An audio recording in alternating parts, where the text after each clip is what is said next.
Alberta Primetime with Michael Higgins. Welcome to Alberta Primetime. Ahead tonight, our Friday panel on the Mayor of Calgary making the most of a political promise. But first, back to the drawing board for Alberta's electoral map. One of the things that I pride myself on, and the Commission, was we were nonpartisan. We heard Albertans, and we wrote the report for Albertans. Over the past year, Alberta's Electoral Boundaries Commission held public hearings across the province and delivered a report recommending changes to riding boundaries as a means of addressing population growth. However, instead of moving forward with the recommendations, the government now plans to appoint an MLA-led committee to continue the work of expanding and redrawing Alberta's electoral map. And joining us now, Marie Gordon, a retired lawyer who, along with a number of notable Albertans, co-authored a recent op-ed urging the government to accept the Commission's report. Ms. Gordon, good to meet you. Welcome to Alberta Primetime. Thanks very much, Michael. Now, before discussing the path the government appears to be taking moving forward, what motivated your op-ed, teaming up with authors who included former MP and Deputy Prime Minister Anne McLellan? Well, you know, I think all of us have always had an eye on politics, policy issues, recent issues about the separatism referendum, all these Alberta issues that sort of bring some basic principles to the fore about how we see our province working and the concerns that I think we all share about the direction that this government is taking on a number of issues. And this one is, really by far one of the most extreme and I think risky things that they've attempted in terms of trying to secure power and hold on to power. So I think we were all motivated to speak out about something that every Albertan who goes to the polls should be concerned about. It's sort of foundational. It goes to the basics of how we run a democracy and whether we have trust in the process. So that's why I think we all felt it important to speak out. Okay, so what do you feel it means for the government then to not move forward with the majority recommendations made by the Electoral Boundaries Commission? Well, it touches on so many important points. The first one is the importance of a really, truly independent Electoral Boundaries Commission and how important that's been in Alberta's history. And what the government is doing now is unprecedented in terms of taking it from an independent, non-partisan recommendation into the realm of a political exercise. That's highly dangerous. So that's one of the key points is the importance of the independence of the Commission. And what they're doing right now is essentially doing a runaround and trying to substitute an end goal point that they want because the Electoral Boundaries Commission didn't come up with something that pleased them, that met their political goals. It's sort of blatantly obvious. So the key point is that there should be no political considerations. This is supposed to be a non-partisan exercise. And, another concern that I have, Michael, is that this process ending up in this report, and every Electoral Boundaries Commission report is full of compromise. It's full of balance. Nobody gets what they want. The governing party doesn't get what they want. The opposition doesn't get what they want. But they listen to Albertans. This commission heard over 1,100 submissions, received over 1,100 submissions, and heard so many hundreds of hours of people taking time off work and coming and virtually contributing towards giving their thoughts on how we shape our electoral maps. It's really important that we honor that process of public consultation. Of course, this new proposal, this radical new 6-month foreshortened proposal, which is going to be dominated by government MLAs, is the exact opposite of what the nonpartisan independent commission was supposed to do. Now, the government says those involved in this new process will have access to the information that was collected by the commission. Should there not then maybe be an expectation the work of the commission will be reflected to a degree here moving forward? No, I think that's just a talking point. If you really care about what Albertans say, you understand that all of those views, as well as the views of all of the commissioners, were incorporated into the report. The unanimous report, the interim report, was unanimous. All 5 commissioners had heard from people and came up with recommendations. Then it was an about turn. It was a radical turnaround, and the majority felt that it was politically motivated, that a couple of UCP appointed members came up with some really radical and extreme suggestions for how to redraw the electoral maps. And they didn't have any input from Albertans on doing that. The public input was so important. So I'm not assured at all. I'm not comforted by the government saying, "Oh, we're going to hear, what was said." Well, what was said is reflected in the report. That's the report that needs to be adopted. Okay, so maybe as a final question, what do you feel will then need to come of this new process for Albertans to have confidence in the outcome? What should Albertans be watching for? Michael, I don't know how they can feel confident. I don't know how they can gain a sense of trust in a process that is so politically motivated, that looks like it is leading to a gerrymandered result, that will be driven by politicians. The whole point is to keep politicians out of the electoral map creation. Politicians always have a vested interest.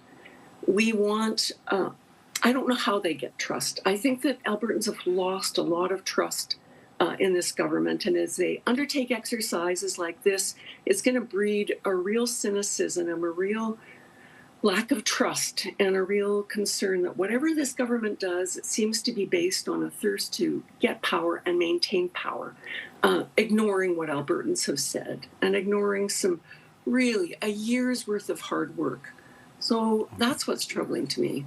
All right. We'll have to leave it there for time. I appreciate your time this evening, Ms. Gordon. Thank you. Thank you. Marie Gordon is a retired lawyer who, along with a number of notable Albertans, co-authored a recent op-ed on the efforts of the Electoral Boundaries Commission.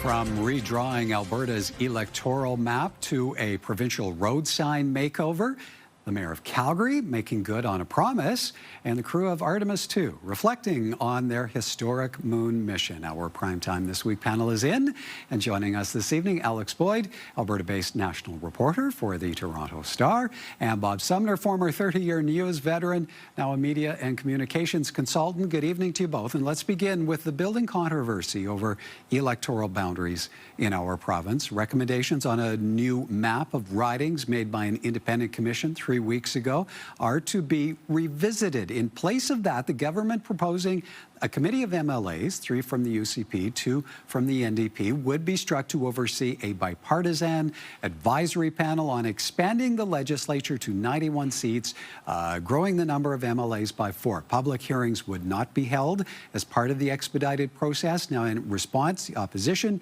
is accusing the Smith government of gerrymandering. Alex, we also heard from former lawyer Marie Gordon on these developments off the top this evening. What's to be made of the path the government is taking here to redraw Alberta's electoral boundaries? I think a lot of people are feeling concern over this, and I worry a little bit that this is being perceived as a partisan issue. It's a quibble over maps. It's map A, map B. Do you like the NDP's version or do you like the UCP's version? And that's not exactly what's happening here. The concern specifically, as we heard a little bit on the interview off the top, is it's not necessarily about maps. It's about who gets to control the map. And there's a reason why we haven't historically let MLAs who get to either, keep or not keep their seat based on the map control that map.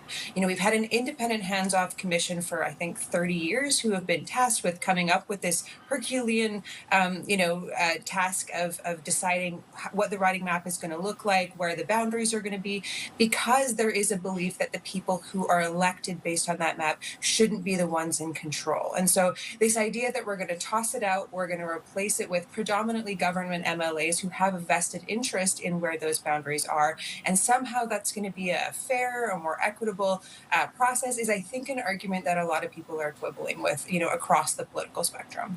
Bob, if the government's motion passes, the new committee of MLAs and second bipartisan panel would have 6 months to report back on their new recommendations. How do you see that landing with Albertans? Well, I think you can tell, like, at the early onset here, that a lot of people aren't going to be too happy with this. So we'll have to see where it lands, how much opposition and how much noise is made. And I would imagine it'll get tied up in courts for a long time before it goes anywhere. But I think, we're all pretty smart. We know what's going on here. So I think we'll just have to keep an eye on it and see what they try to do. All right. Up next for us, the Smith government is looking to replace "Welcome to Alberta" signs at all highway entrances. Some of the current wooden versions, up to 40 years old. In their place, the government wants placards shaped like the map of Alberta, and they cannot be made of wood. Transportation Minister Devin Dreeshen says messaging on the new signs will be determined when the bidding process ends later this spring. Current signage says "Welcome to Alberta, Wild Rose Country," with an image of a pink rose. Last year, the province dropped Wild Rose Country from license plates, replacing it with the provincial motto, "Strong and Free." Bob, high time the "Welcome to Alberta" signs be replaced? Well, if they're as old as they say they are, maybe. Calgary went through this whole thing with changing B part of the new energy to Blue Sky City. So there's a lot of money that's involved. Probably with 8 signs is not that much. It's just a crew that's going to whip around. But there's already a good one out there that you could use. So there's a shirt made and everything. So. Well, there's a title. Alex, where do you weigh in on this, and what approach should be taken in determining what the new signs will convey? I mean, I guess I can see the argument, in migration to the province is through the roof. Tourism, is setting new records. The number of people that are seeing those signs has definitely gone up. I think it's fair comment to say that at least when you're going Alberta to BC, it's hard not to feel like the British Columbia signs are a little bit flashier than Alberta's right now. But I think what I come back to is, it feels a little bit similar to the conversation we had about license plates just a couple months ago, which is that if there is a significant segment of the population that is genuinely motivated by new license plates or new signs, given all of the things that are happening right now, I'd love to meet them. So I hope it's something that Albertans are able to have input into. I don't know if the plan is just to go with that straight slogan that's been proposed, which again is worth pointing out is also the UCP party slogan. But yeah, it'll be interesting to see if Albertans get a chance to weigh in and pick the vision for the new signs. Bob, the minister isn't sure what will happen with the old signs, but he's apparently open to auctioning them off for charity. What kind of demand do you see Albertans wanting to own a piece of history? I'm not sure where they would fit. Well, maybe Heritage Park could take one. Maybe the Storyland Zoo, is that still a thing up there? I don't know. Maybe Stampede Park would want to put it in some of their new developments. I wouldn't buy one. I don't even know what I'd do with that. But there might be a market for it somewhere. Maybe they can make some money back and use it to put the new signs up.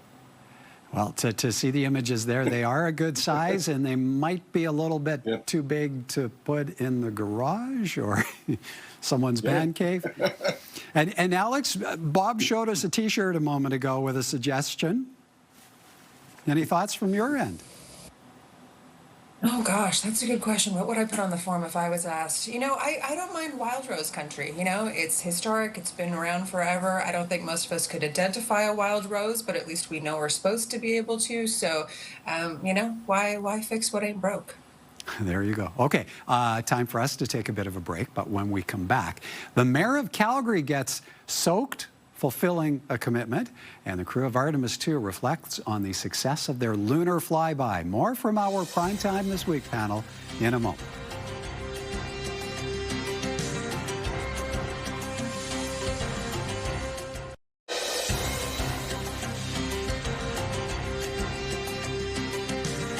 Welcome back. The phrase promise made, promise kept often comes up in politics, and it's one the mayor of Calgary could lay claim to fulfilling this week.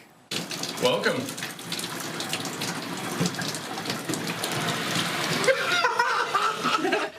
Yeah, that's Jeremy Farkas joining Calgary radio host Tyler Middleton, who challenged the mayor to join him in a shower if Calgarians kept water use below 500 million litres per day for 7 days in a row while the Bearspaw feeder main was shut off. Well, Calgarians did it, and the mayor lived up to the commitment, suit and all. Highlight of being the mayor is doing fun and unusual things like this. You know, you can't take yourself too seriously. And, you know, if I'm asking Calgarians to put skin in the game and help save water, I better step up too. I never thought I'd ever be saying this, but save water, shower with a friend. The mayor obviously had a good giggle over this. And if you want to see more fun video of the challenge fulfilled, all you need to do is check out CJ92's social media channels. Alex, how much do you see something like this, lifting the degree of contention, consternation surrounding the city, having to fix the Bearspaw South feeder main? You know, honestly, it's nice, I guess, to see a moment of levity. You know, if you don't live in Calgary or surrounding areas, you might have missed the fact that I think Calgary's had, Bob might correct me here, but I think 3 series of kind of periods of water restriction. And, you know, people in Calgary have been getting a little bit angsty.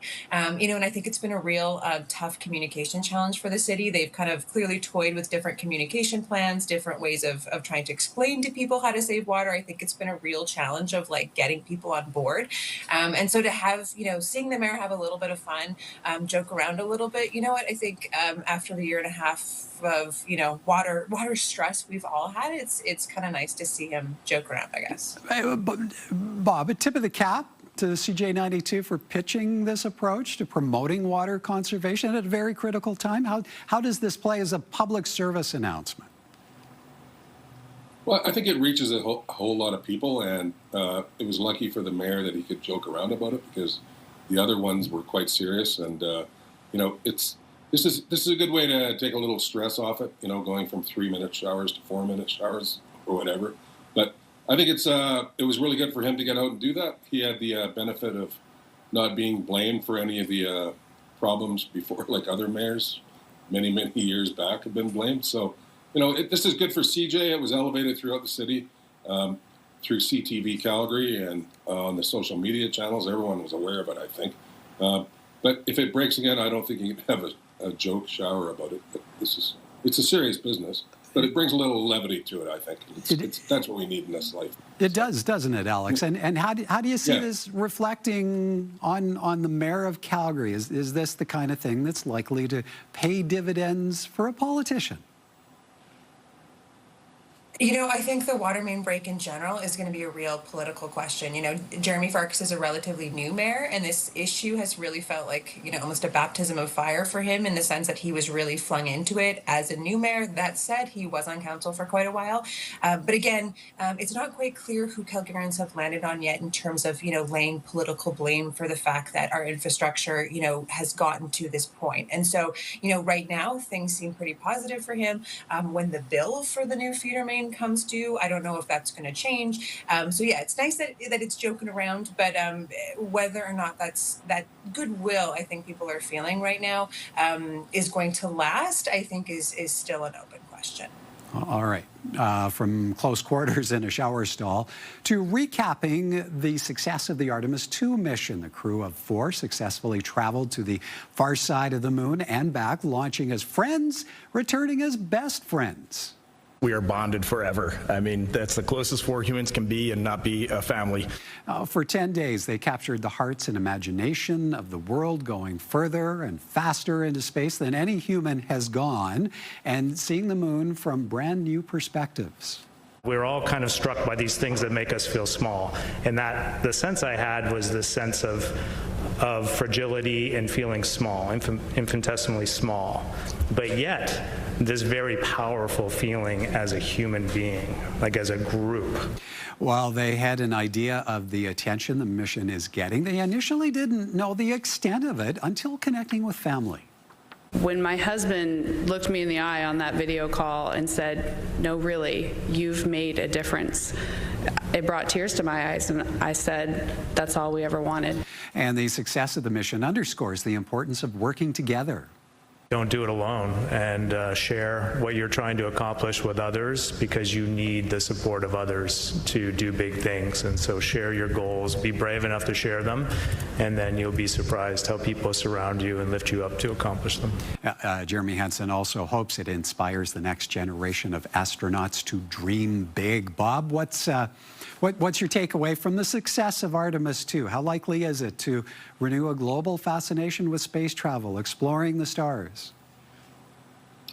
Well, I would have to call it a huge success. I mean, everybody just loved it. They were tuned in. What they did was a first. I think that people are going to be very positive about any future developments. Now, there's a lot of money involved, obviously. So someone has to do that, bring some money forward. But I think we can go further, and maybe in our lifetimes we'll see something really exciting along the line. So I think it was a positive outcome.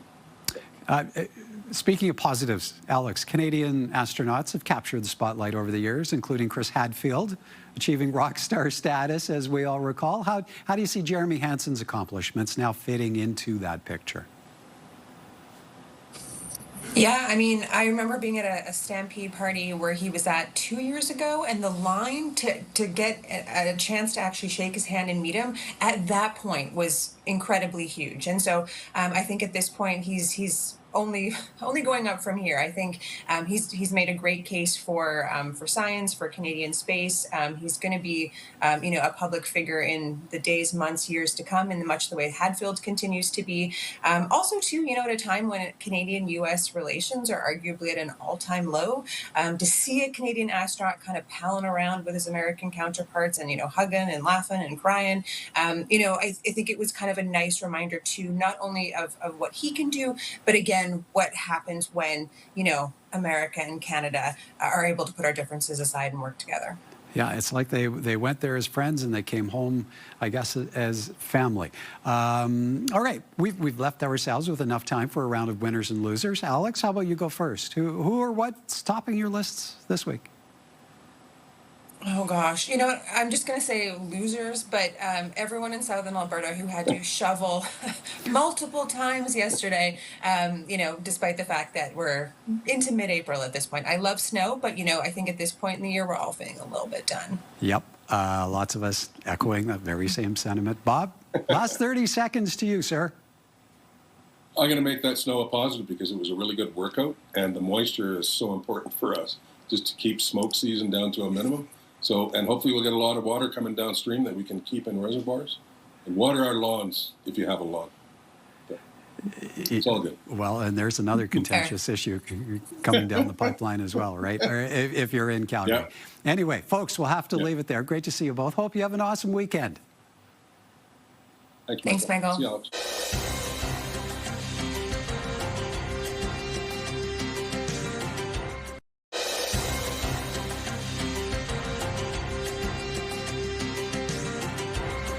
Now, here are a few responses to a recent story posted by CTV News, and it's about the NDP accusing the UCP government of rigging future elections by revisiting changes to Alberta's electoral boundaries. Frank says the NDP is already trying to find excuses for why it will lose the next election.